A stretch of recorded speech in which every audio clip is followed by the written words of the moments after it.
Welcome to the show. I'm sitting here with Professor Yehuda Bauer. He knows everything about the Holocaust. Or? Well, if I knew everything about the Holocaust, I wouldn't be studying it. But I am a Holocaust scholar, yes. Yeah.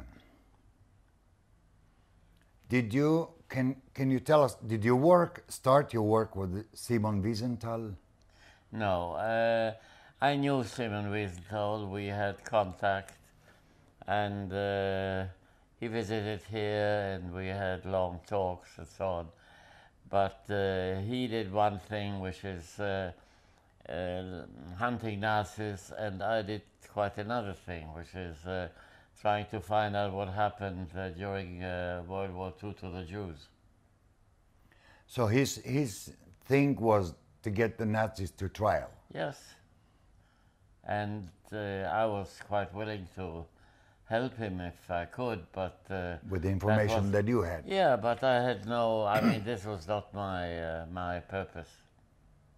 It's because you were not involved No, I deal with the period, not with the hunting the Nazis afterwards. Mm. That's his... Did you help him? I don't know. You would have had to ask him whether what I told him was any use to him. I don't really know. I was reading the other day, when you were in Sweden, as a matter of fact, that it's one of the countries in Europe that never had anything to do with the time of between 1939 to 47, because they just, we didn't know anything.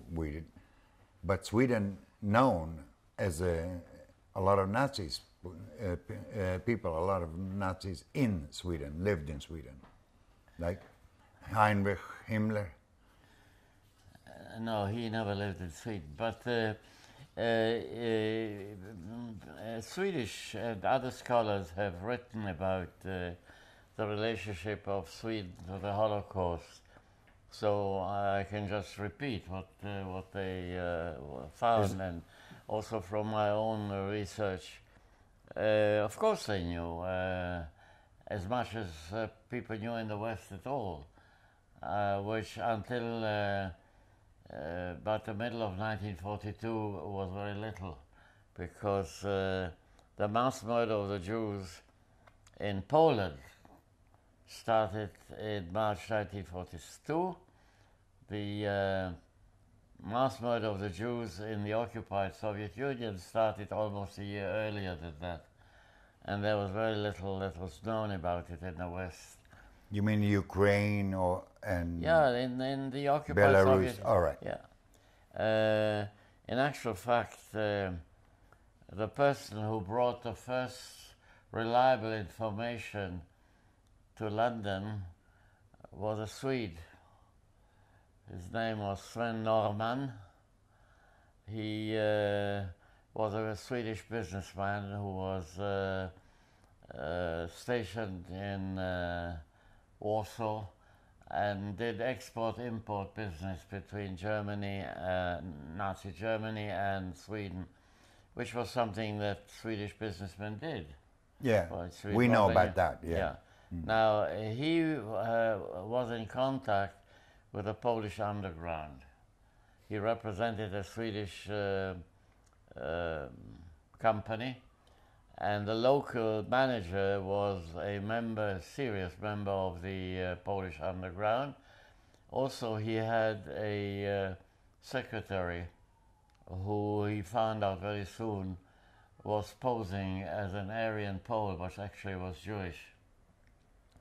And through this man, not the woman, not the secretary, but through the man, he got a document which was composed by the Jewish underground in Poland at the time, and which reported for the first time in the greatest detail what the Germans were doing to the Jews in Poland. In Poland. Yeah. Now, he he spoke fluent Polish, of course. He arranged for a piece of luggage which had a double bottom, and he put the document in there, and he decided to smuggle it to Sweden. If he had been found, he would probably have been shot on the spot by the German. He went to Sweden on the 22nd of May 1942, and he managed to get it through. He was not found, and in Sweden he contacted the representatives of the Polish government in exile in London. In London. Yeah, there was a Sweden. They had a person in Sweden representing them, and they had a contact by a Swedish airline, neutral Sweden, Yeah. which was flying from Sweden to Scotland, and they flew that document to Scotland, and then by railway to London to the Polish government in exile, which at first this was unbelievable what was said in the document. So they hesitated whether they should publish it. But then the... Who hesitated? The English? No, the Polish government in exile. Okay. Yeah? In the end, they decided that this was reliable, and they published the document. Actually, the Polish Prime Minister in exile, Sikorski. Was he Jew? No, a Pole. This is Polish government. I know, but I heard... You couldn't have a Jew in the Polish government. There's no way. In media, the other day in the media, when Yeah. they were talking about this thing in what happening with the new law in Poland, do you know? Yeah. And then they says, one of the reporters says, the exile government in London, the Polish exile government in London, which one of them was a Jew, insisted that they would publish this document. This is crap. Stupid. Okay. Absolutely stupid. There were two Jewish representatives in what was a kind of a parliament in London. It was a large number Exile of government, yes. yeah. No member of the Polish government in exile could be a Jew. But the Polish Prime Minister published this, and then the British took it up, and it was spread all over the Western media. So from that point on, of course, everybody in the Anglo-American side who wanted to know, because it was published all over the newspapers, and of course in Sweden, who read the papers, knew about the situation in Poland. And this was due to this very unusual man, Fred Norman, who did not go back to Poland, of course. Of course. He stayed in Sweden, and he died, I think, in 1979 or something like that. Yad Vashem? But no, nothing to do with Yad Vashem. No, I said, does any other Jewish institute of the Holocaust knows about this guy? No, we didn't know. I didn't know about this until about half a year ago. I found it out through research. Sven Norman, after the war, did not want to talk about it because he was afraid that, there were 6 businessmen. He was one of them. After he went to Sweden with the document, the Germans, of course, immediately found out that it was he who had smuggled it. And they were looking so for they him. They arrested the other 5, who spent the war years in a German prison. And after the war, they accused Fred Norman of being responsible for their being arrested. So he didn't want to get into trouble with them. So he kept quiet. He not completely. He told people here and there, but he did not publicize it in any way. Because it's a new name. I never heard this name. I know. I mentioned it in Sweden to I know. The Swedish government people. They didn't know. How should they know? They couldn't know because it was never published in Sweden. Does the Yad Vashem, No, anybody would know? No. Would do something Yes, for him? Yes, we now have I initiated in Yad Vashem a procedure to find out more about it, find documentation. There must be documentation in the Swedish archives, but nobody until now has tried to find out. So this is still in the future. Some student, MA student or somebody, sooner or later will go into the archives and find the documentation, because obviously the Swedish intelligence service, after this happened, found out exactly who was what and so on. So they just covered it. No, they didn't cover it. There was no, in 1942, to publish this was endangering Swedish neutrality. So obviously they wouldn't do that. Sweden started abandoning its pro-German policies towards the end of 1942. They didn't like the Nazis, but they were afraid because the German army could occupy Sweden in a matter of a week. The Swedish army was no match for the German forces. It's an amazing story to know that there is another Hasid Olam, Hasid Umot HaOlam. Is that the name? Yeah. A person like that should have... Yeah, but Wallenberg is a different story. No, but this title of it... The title is, there are 26,000 people who are recognized as what is in English known as righteous. The righteous, but Right. like Schindler, Oscar Schindler, that's and over 26,000. Raoul Wallenberg. Yeah. So this guy could get into that. So sooner or later he will most probably get the recognition. We don't even know yet whether there are any family members who are connected with him who live today in Sweden. We know that he did not have children. He had an adopted daughter. We don't know what happened to her. People are still trying to find out. Well, we can help you do that in Sweden. I would like to ask you something that is troubling a lot of people. The new law of Poland. What's the deal with this? There is a radically nationalist Polish government. Now. Yes. Who want to follow an agenda of a basically anti-liberal policy.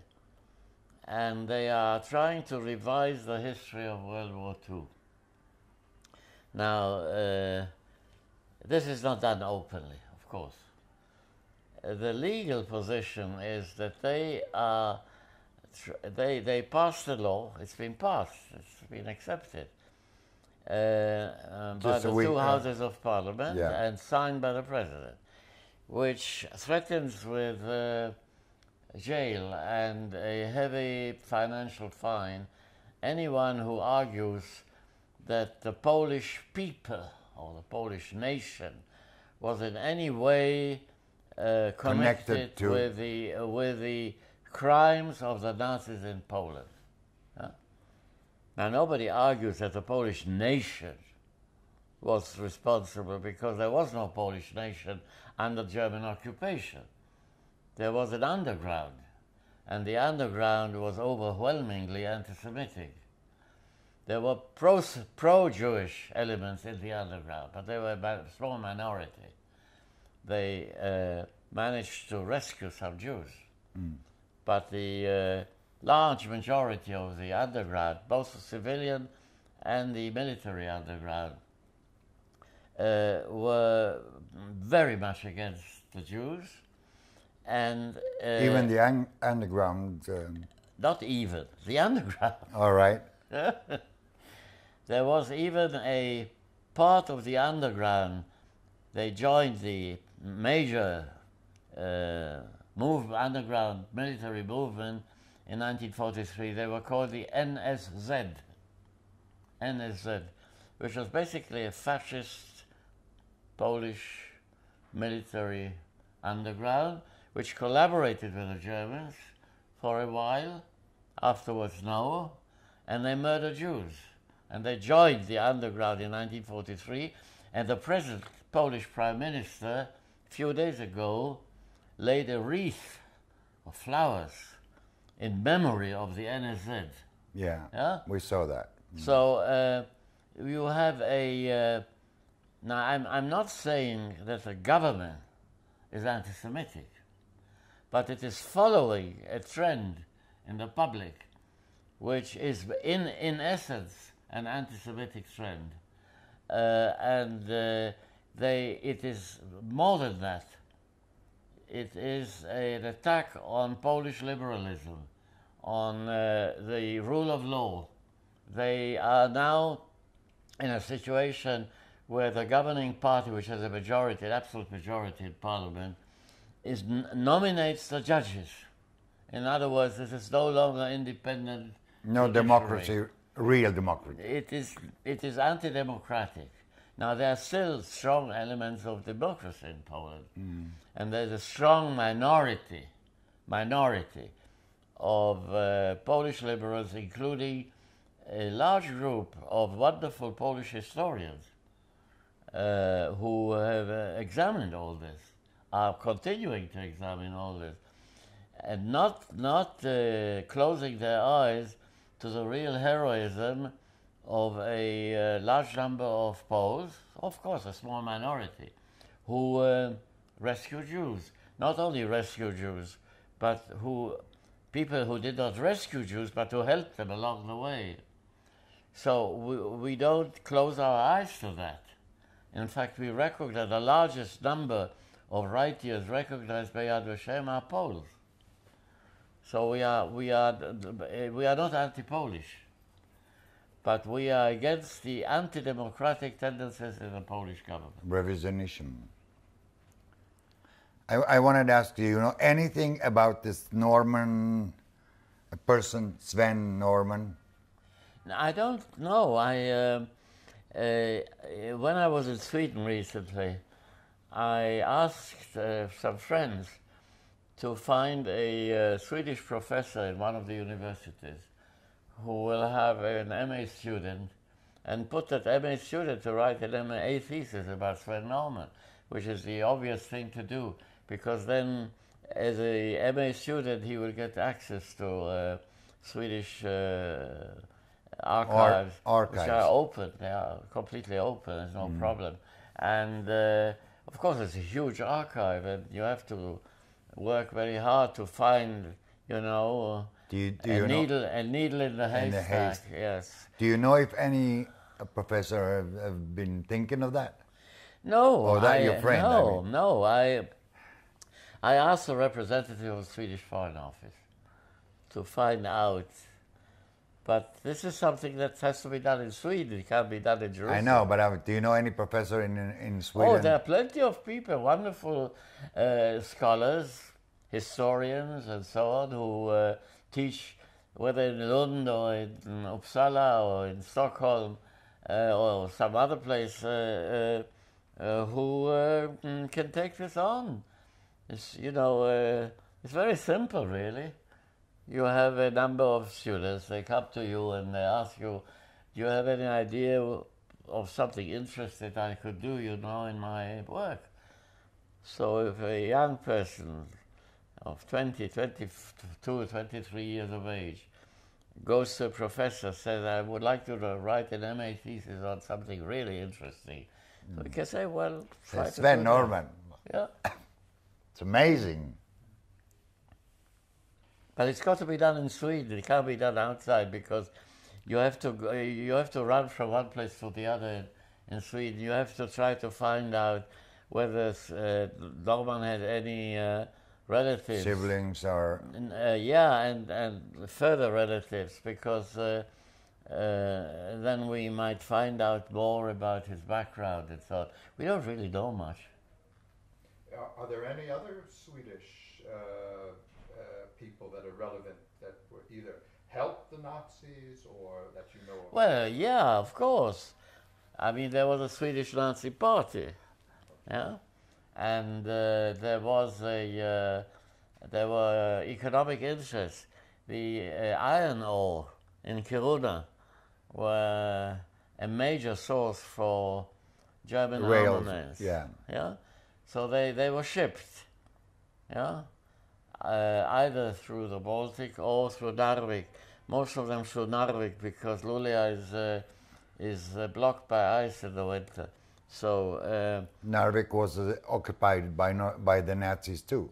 So. well, that's all right because you sold the iron ore to the Nazis. Yeah. So that was fine. Yeah, that was easier that way. Yeah, it was, and the distance to Narvik is quite short. Shorter than Luleå. No, it's about the same, but it's short.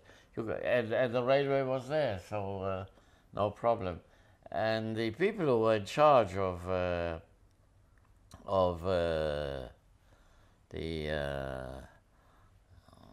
company that was running Kiruna were of course interested in making money. So they sold the iron ore, and the Swedish government was afraid of a German invasion. Look, Sweden was surrounded by German occupied or German allied countries. Norway was occupied, Denmark was occupied, the Baltic coast was occupied, Finland was a Soviet occupied or no, Nazi. It was an ally of the Nazis. Yeah. So Sweden was alone there, and there was no way to break out. So the Swedes are very, very scared. The point is that we know today that the Nazis never thought of occupying Sweden because there's not enough Jews there. No, nothing to do with Jews, but simply because it was much more productive for them and sort of peaceful situation to get the iron ore without any problem, you know, from Sweden. They were not interested in Sweden as such. They were interested in the iron. Yeah, of Kiruna. You know, the other day, just a couple of weeks ago, a very famous Swede passed away. His name is Ingvar Kamprad. Ingvar Kamprad is the owner of IKEA. Yeah, well, he was a Nazi, pro-Nazi, yeah. I know. But when he died, everybody was like this and this, but the Communist Party in Sweden and the left was just like, oh, it's another Nazi who died. Yeah. But when he was talking about his history, his biography with a very famous Swedish reporter, he already talked about it and make sorries here and there and there and there and apologize and all that. Yeah, well, he was... but you know, you have people like that, so it's not very surprising. You have that. I mean, you had Sven Norman was working for a company, Swedish company, which was under the control of the Wallenberg family. In actual fact, I do know that on one occasion he was part of a group of businessmen who met with Marcus Wallenberg in order to plan business ventures. Sven Norman, you're talking Sven about. Norman, yeah. But again, the fact that he met with Marcus Wallenberg doesn't mean anything. It just means that he was invited to a meeting, you know. Again, it's got to be found out, not, you know. I'm not trying to grab headlines. No, we... That's not my line. But, you know, a lot of people in Sweden knows that Wallenberg family did make a business with the Nazi But Germany. everybody did business with the Nazis in Sweden. Everybody did, because there was no way really to do business with anyone else. All the sea lanes were controlled by the Germans. Yes, so there were Swedish neutral ships that could go through, but that was minor. Yeah, they did have contact with England. Yeah, and of course the Swedish government, which was largely social democratic at the time, did not like the situation but they thought that they had no way out. The only way was to try to keep neutral as much as possible. And that changed then as a result of, partly also because of the knowledge of what Germans were doing, not only to the Jews, but generally, and partly because the Germans got stuck in the Soviet Union in the second half of 1942. They were still advancing. There was still a possibility of the Germans conquering Stalingrad. But Stalingrad began, the German struggle for Stalingrad began in September 42. And it took almost half a year until they were defeated. So during that time, the Swedes slowly changed their policy. They accepted in November, and a bit later as well, a part of the very small Norwegian Jewish community was smuggled over the mountains by the Norwegian underground. And they had to be accepted by the Swedish government, otherwise they couldn't have done it. And then the Swedish government in October 43, but that is well known, declared openly that they would accept Jews from Denmark. They announced it publicly. They were no longer that much afraid of the Germans. Because they know their Nazi Germany is getting defeating. Is in trouble. So the Germans are not going to attack Sweden now. Yeah? They don't want to have a new front. No. Yeah. So, well, most of them went over the mountains. In Dalarna, in Värmland, up there. Yeah. Does the Yad Vashem still chasing or looking for Nazis in Sweden or in Europe? Yad Vashem never did. That's not the job of Yad Vashem. Yad Vashem's job is to create a memory and to do historical research. The fate of the Nazis after the war is something very important, but Yad Vashem decades ago decided that was not what it was going to do. Somebody else will do it. They won't. That's where Simon Wiesenthal and other people came in. Yes, and there were people in Israel too who were doing it and still are doing it. Yeah, I mean the Simon Wiesenthal Center has a representative here, a very important person, who till this day is trying to find out about, especially in Eastern Europe, collaborators with the Nazis. In Eastern Europe? In Eastern Europe, in Lithuania, Latvia, yeah. Hungary, and so on. But these are very old people now. It's no longer really something that, preoccupies you. It's much more important today to find out what these Nazis did rather than what happened to them after the war. Okay. All right. I thank you very much, Professor Bauer. Thank you very much. See you next program.